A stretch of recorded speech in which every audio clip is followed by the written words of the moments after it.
শুধু দর্শক, রাজধানী ঢাকায় দেওয়াল পত্রিকা আমি ধারাবাহিকভাবে সাধারণত প্রচার করে থাকি। আজকে শনিবার এবং 17ই জানুয়ারি।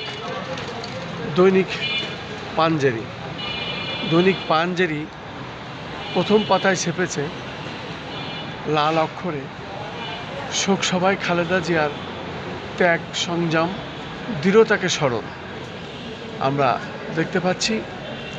সেই সাথে পাশাপাশি আরও দেখতে পাচ্ছি ডিমের দামে কিছুটা স্বস্তি, পরিবর্তন নেই মাছ মাংসে। আরও আমরা দেখতে পাচ্ছি দৈনিক বাংলা বাজার পত্রিকা, এবং সেখানেও আমরা দেখতে পাচ্ছি প্রথম পাতায় ছাপা হয়েছে লাল অক্ষরে খালেদা জিয়া সত্যিকার অর্থেই দেশনেত্রী হয়ে উঠেছিলেন।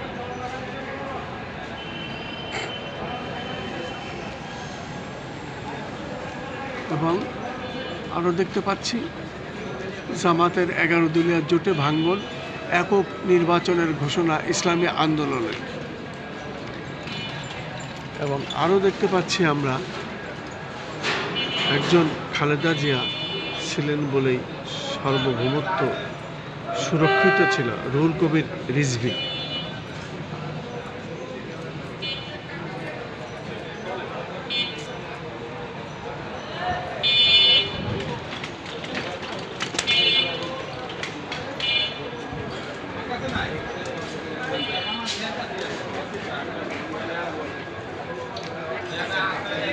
আমরা আজকে দৈনিক দেওয়াল পত্রিকাগুলোই যে খবরগুলো শিরোনামে সেগুলোই আমরা দেখে যাচ্ছি। যেমন আজকে আমরা দেখতে পাচ্ছি গৃহবধূ থেকে গণতন্ত্রের কাণ্ডারি, নাগরিক শোকসভায় আপসীন বেগম জিয়ার স্মৃতিচারণের বক্তারা, এবং বেগম জিয়ার মানসিকতা ধারণ করার আহ্বান বিশিষ্টজনদের।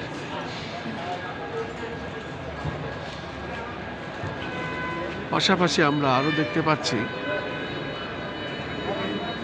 আইকনিক লিডারশিপ, আজীবন সম্মাননা পাচ্ছেন জুয়েল আইস ও দিলারা জামান। এরপরে আমরা আরও দেখতে পাচ্ছি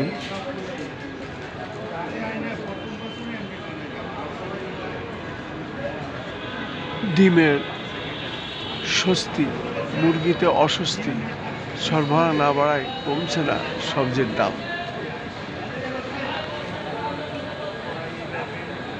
পাশাপাশি আমরা আরও দেখতে পাচ্ছি উত্তরায় অগ্নিকাণ্ডে 2 পরিবারের নিহত 6, এবং আরও দেখতে পাচ্ছি খালেদা জিয়াকে অনন্তকাল মনে রাখবে দেশের মানুষ।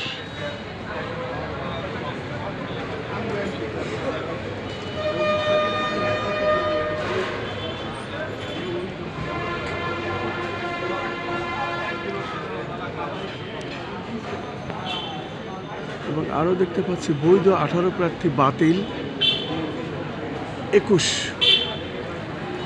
অভিযোগ করায় আপিলকারীকে ইসিতে বেধড়ক মারধর, প্রার্থিতা ফিরে পেলেন বিএনপির সাবিনা সুলতানা। পাশাপাশি আমরা আরও দেখতে পাচ্ছি নিহত মা রোকেয়া ও মেয়ে ফাতেমা হত্যাকাণ্ডের রহস্য উন্মোচন, কেরানীগঞ্জে গৃহ শিক্ষার বাসা থেকে মা মেয়ের মরদেহ উদ্ধার।